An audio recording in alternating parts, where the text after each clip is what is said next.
Hey little friends, welcome back to little love এবং colour. আজকে আমরা নিয়ে এসেছি এক নতুন মজার গল্প, রং আর হাসির ভেতর দিয়ে এক দারুণ ভ্রমণ। সবাই রেডি তো? চলো শুরু করি।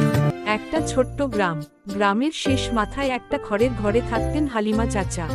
গরিব হলেও ছিলেন সৎ আর পরিশ্রমী। প্রতিদিন সকালে মাঠে যেতেন কাজ করতে। পেট চালানোই ছিল বড় চ্যালেঞ্জ।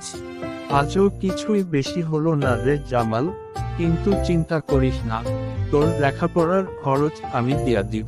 হালিমা চাচার ছেলে জামাল অনেক মেধাবী ছিল, কিন্তু টাকা না থাকায় স্কুলে যেতে পারত না। তবুও হালিমা চাচা জমানো টাকা দিয়ে পুরনো বই আর খাতা কিনে দিল।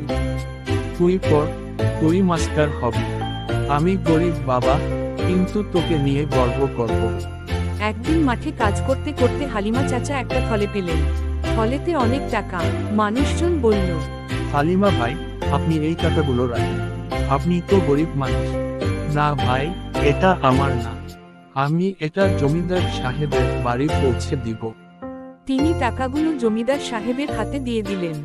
হালিমা, তুমি গরিব হয়েও এত সততা দেখালে, আমি তোর ছেলের সব পড়াশোনার খরচ দিব।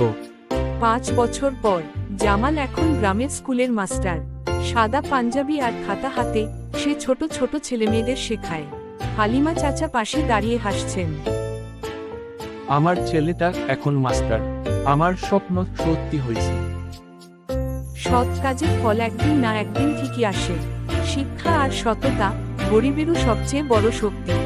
বন্ধুরা, ভিডিওটা যদি মজার লেগে থাকে তাহলে একটুকু লাইক দিও আর চ্যানেলটা সাবস্ক্রাইব করে রেখো, যেন আমরা আবার দেখা করতে পারি।